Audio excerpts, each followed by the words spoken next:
Well, it's almost flu season again, and everybody's pushing their flu shots and vaccines on us and stuff. So I thought it might be a good time to talk about viruses and talk about what they actually are and where they come from.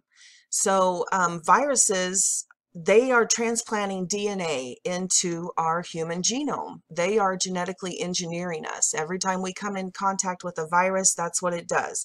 The virus has a small clip of DNA it carries. It goes into the body, and the virus mechanism on the outside starts to replicate itself and plug that new strip of DNA into our human genome and change us, genetically change us. You can see this is how the medical community has learned to use it for gene therapy. So here they used it to cure diabetes.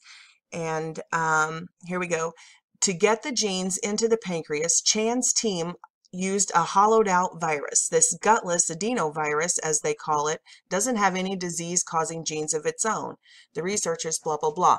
So what they do is, yeah, they take an already existing virus and they hollow it out so it has the mechanism that replicates the DNA and plugs it into the human genome, but then they put a snippet of their own DNA that they want to replace in somebody who needs, a particular gene that to overcome, a disease or whatever.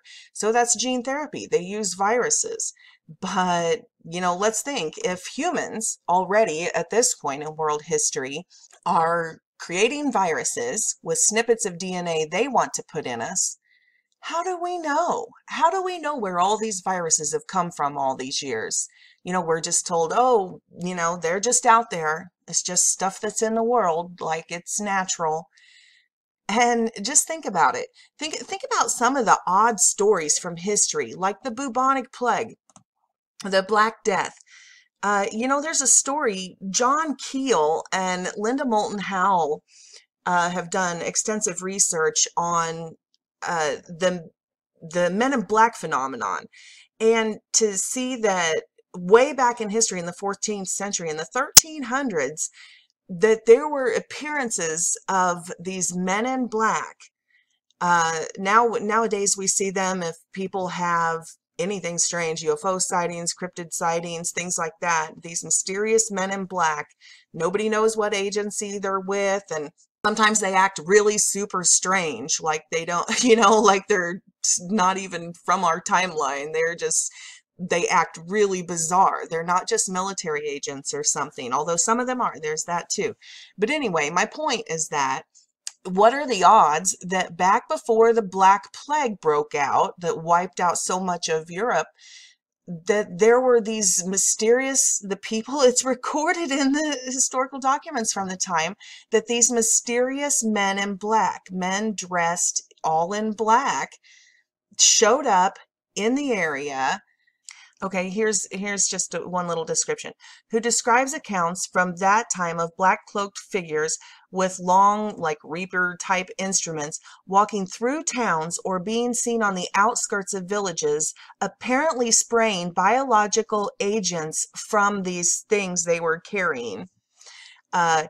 Which was quickly followed by those population centers experiencing their first cases of the Black Death, with entire villages being completely wiped out in some cases. And that's where we get the archetypal image of the Grim Reaper. So my point is, no, but just because we're back engineering this whole biosphere thing, just because our scientists and doctors say, oh yeah, well, we've discovered their viruses, and look, they're carrying these little splices of genetic material.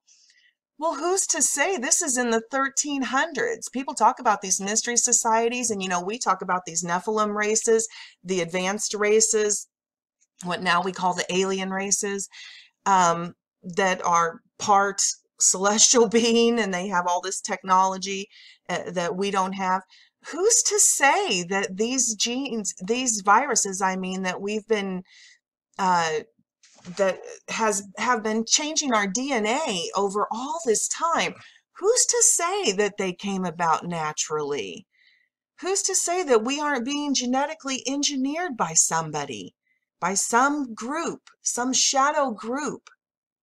And we don't even question it. We never even question it. We're just like, oh yeah, well, they're just viruses. It just is. It's just in the world. And then we see new viruses, you know, with all the avian flus and swine flu and all these things popping up all the time out of nowhere. You know, as soon as we build up an immunity to fight off their changing our genetic material, then all of a sudden there's a new one. There's a new one that we don't have a cure for yet, or we don't have a vaccine for yet. So all I'm saying, I'm not saying, I don't know. I don't know what's the only thing that I do know 100% for sure is that we don't know anything. We have been told lots of things, but if you think you know for sure what's happening, no, this is what we've been shown. This is what we've been told. We see the symptoms. We have a runny nose. You know, go to Big Pharma and get your shot. That's about as far as we think. But all of this is going on behind the scenes. All of this is going on, and we don't know anything for sure. And one thing I do know is that in my research, about 90% of what I was told in the re-education camps, in the public education system, about 90% of that has turned out to be false. So take it for what it is. But I'm telling you, there is a lot going on behind the scenes. I don't know that there's people that all of these viruses are created in labs and that we're being genetically engineered, but I'm saying we need to start thinking about these things, because it's not only possible, it's happening in the mainstream. Our doctors today are genetically engineering and hollowing out viruses and putting snippets of DNA in them. So if you say I'm crazy for thinking that somebody, some mad scientist somewhere, or some group of control freaks, haven't thought of this, that they can actually change mass population centers' genetic makeup by just gradually introducing new DNA to our genome. There are a lot of these viruses in your genome. Scientists have identified about 100,000 elements in your genome that came from viruses. Now, to put that in perspective, we all have 20,000 protein coding genes. That takes up about 1.2% of our genome. Viruses, these things take up about 8 or 9%. So you could say you're about 6 times more virus than you are human, if you're so inclined. So we're dealing with a time scale that we carry in our own bodies that is really, you start to get into unimaginably old periods of time. I mean, I've just marked an era where the Grand Canyon formed. And you have viruses that are older than that in your own genome. Because this is a fact. Science has proven it. They have proven that at this point, 8% of our human genome has come from viruses. We have been changed that much already at this point in history. And then we have, you know, let's not forget, we have people like Bill Gates. They're genetically engineering all these mosquitoes, because they're not just going to change humans, but they're going to introduce these mosquitoes, you know, under the guise of how they're going to help the environment, because, you know, he thinks he's a god, so he's going to play God, and he's going to change the genetic structure of the ecosystem. So surely, no, nothing could possibly go wrong with that. So he's introducing these sterile mosquitoes that he wants to release into the world so they can breed with other mosquitoes, and then he can help knock out malaria and other diseases that mosquitoes carry. Now, malaria is, of course, transmitted by mosquitoes. I brought some here so you could experience this. We'll let those roam around the auditorium a little bit. There. There's no reason only poor people should have the experience. Oh gosh, that's so funny. That's so funny of him to threaten to spread malaria to people. Anyway, I get it. I get it. But you know, this is already happening. See, that was from TED Talk like 8 years ago, when he was talking about interfering with the ecosystem and transplanting his own his own genetically modified species into the world. Well, now it's happened. You know, here's 20 million sterile mosquitoes have been released into California by Verily, an independent subsidiary of Google's parent company, Alphabet. Now, this is Google, right? Google, who's mapped out every street and every back road in the whole country. Google, who blocks about 90% of the videos that I put up. Seriously, their algorithm blocks almost 100% of my videos when they go up.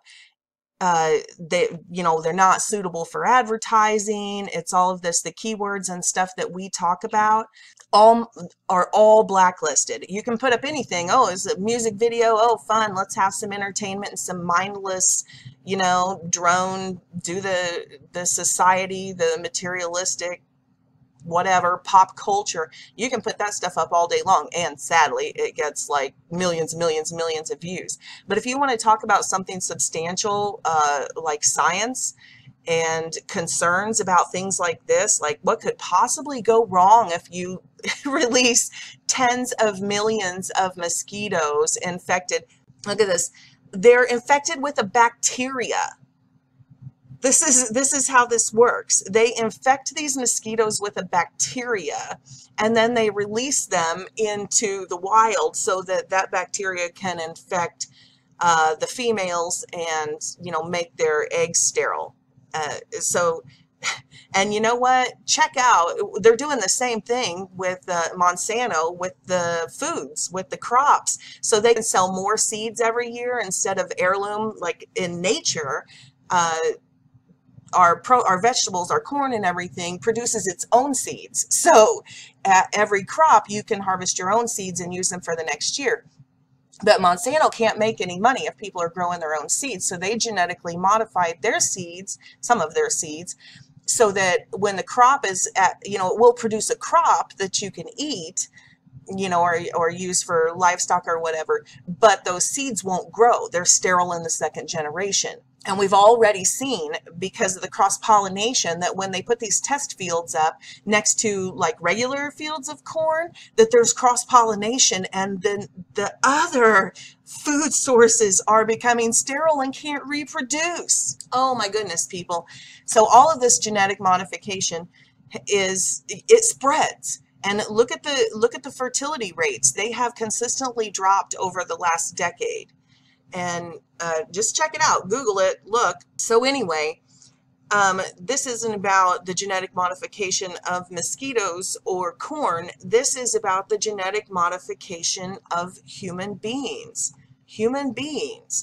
And these genes, when they're transplanted, often, we see they give us these terrible symptoms, usually with rashes and sores and that type of thing. We see quite often, like the Zika virus and chickenpox, everything.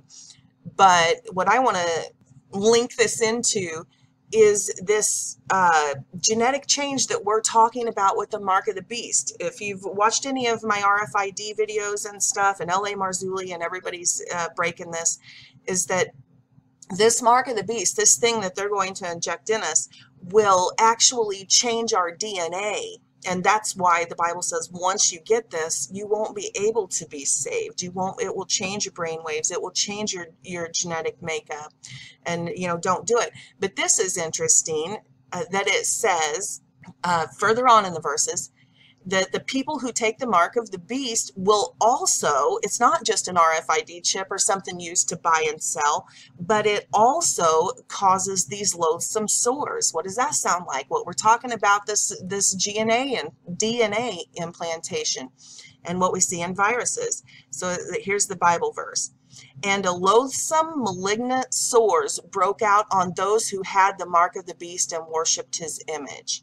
So I'm saying there's a connection here with this genetic manipulation that they're already doing on us, and that they will be doing in the future. I'll put those video links up on the RFID and the mark of the beast and all that down below, and I'll put all these links up too. So something to think about, folks. Love you guys. God bless.